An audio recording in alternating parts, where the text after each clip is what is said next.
Alright, it's book review time, and this time I'll be reviewing a book that I think most people have heard of. I'm not sure how many people have actually had a chance to read it yet, but it's definitely a well-known book, and a lot of opinions have already been out online about it, so I'm sure you won't get any new, insightful opinion that nobody else has said on the internet yet, but I still wanted to do a review for this, and that is for Harper Lee's new book, Go Set A Watchman.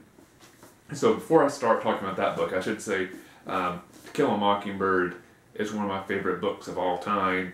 It's definitely always somewhere there in the top 5. I'd usually say somewhere in the top 2 or 3. I never have a hard set number 1 that like is always my favorite. It's like depending on my mood. Sometimes I might say this book. Sometimes I might say The Pillars of the Earth by Ken Follett. Sometimes I might say Fahrenheit 451 by Ray Bradbury. It just depends on what I'm reading at that time and what I'm into, which of those books kind of usually has the top spot at that time. But I love To Kill a Mockingbird, and even though for most of my life Harper Lee only had one book, I've always considered her one of my favorite authors of all time. She's always been a top 5 author for me. So when the news broke, I believe it was sometime last year, I can't remember when exactly last year, that a new book was being published by Harper Lee, who To Kill a Mockingbird had only been her only book in her entire life. I was fascinated because I've always been fascinated by Harper Lee. Read a biography about her. Of course, a lot of people, if you've seen the movie Capote, you got to see the on-screen representation of Harper Lee, who was best friends with Truman Capote. Learned about her role in the researching and helping edit In Cold Blood.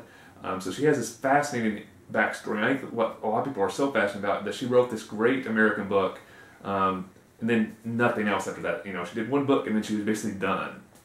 And so people have always been like, will she ever write another book? You know, is there another one out there? So when the word leaked that she basically had written another book, even before To Kill a Mockingbird, and it just never got published, I think people were super excited. I was.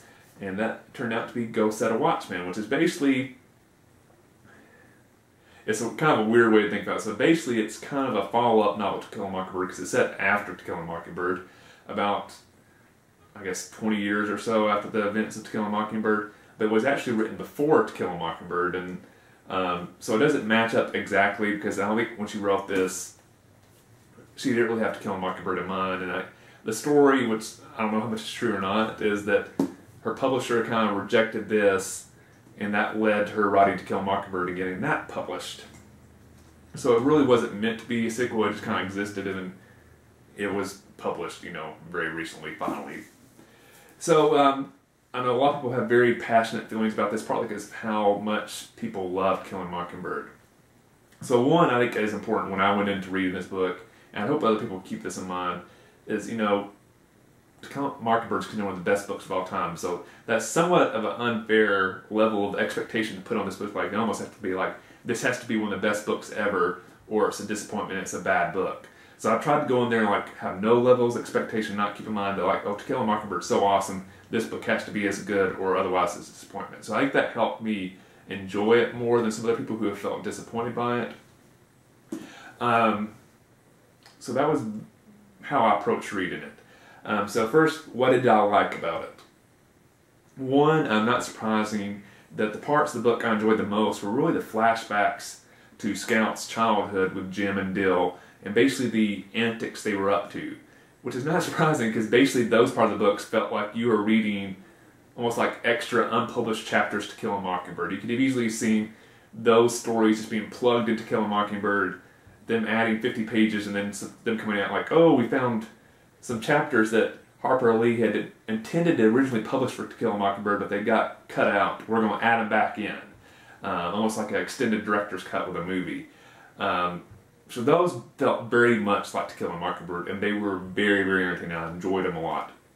I think the parts of the book that are not quite as good is the part that's kind of set 20 years later when Harper Lee's an adult and she's coming back from New York to visit Atticus, her father, and the rest of her hometown, and the storyline that progresses from there, race relations, all the stuff that's going on during the 1950s in the South in relations to the Civil Rights Movement, and how this small town is reacting to it, how Atticus is reacting to it, how Scout reacts to it. Now there's some elements of that is an interesting storyline, but there's other parts where it devolved into like two characters having an argument back and forth for like several pages in a row, and it felt like this is turning into more of a debate instead of a story, and there's no plot moving forward. Just kind of the plot stops for a few pages, they have this discussion, and then the plot restarts. So though that's parts of the book just weren't quite as entertaining. Almost felt like they weren't as quite as polished as either as other aspects of the book. It felt like they kind of dragged on. They could have been edited down some. And of course, a lot of people are very mad at how Atticus is depicted in this book. And To Kill a Mockingbird, Atticus is such a role model. He has such strong convictions. And I think a lot of people feel that that's missing in Go Set A Watchman. But that did bother me some, but I like it not as much as other ones, because I kept in mind the entire time that this book really isn't a sequel to Kill a Mockingbird. It was written to be published before To Kill a Mockingbird had even been conceived, so it's almost like they're two separate characters. But I can understand why people get so upset, because Atticus is just an ideal character that a lot of people try to live up to. Like, if I can be the type of person that Atticus Finch is to Kill a Mockingbird, I can really make a big difference. And the character depicted in this book is not that same person. It's not the type of person you really want to try to live up to. And I think that's why a lot of people are disappointed or even mad about how Atticus is depicted in this book. So overall, I don't want to go into the plot a whole lot, because there's not a whole lot of plot into it. It's a lot of character development. So if I get too much into the plot, that's kind of spoiled. So it's more of a character development type book than really a strong plot like To Kill a Mockingbird has. So, no, I did not like this as much as To Kill a Mockingbird, but I didn't hate it either. I just thought it was a good book. Where To Kill a Mockingbird is a great, amazing book, Go Set A Watchman is just a good book, especially if you keep in mind the period it's written. I don't think anybody would write a book like this now. The way that race relations are discussed in this book, I think an author writing today would ever approach the subject this way. So I think you have to keep in mind, like, this book was kind of meant to be published in the 50s or 60s. I believe the 50s, I should say. Not basically, 50, 60 years later.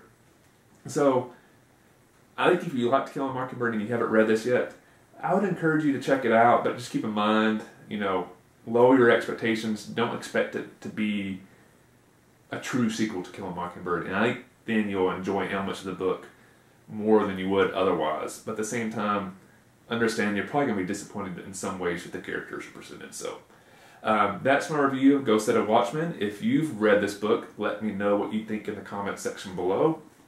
And I did have a question I wanted to ask the viewers. Is there some super famous author out there who's still alive but hasn't published a book in a long, long time, that, kind of literary world's really given up on them ever publishing a book again, that you would love to see write another book? Let me know in the comment section below. Hope you enjoyed this review, and I'll see you the next time.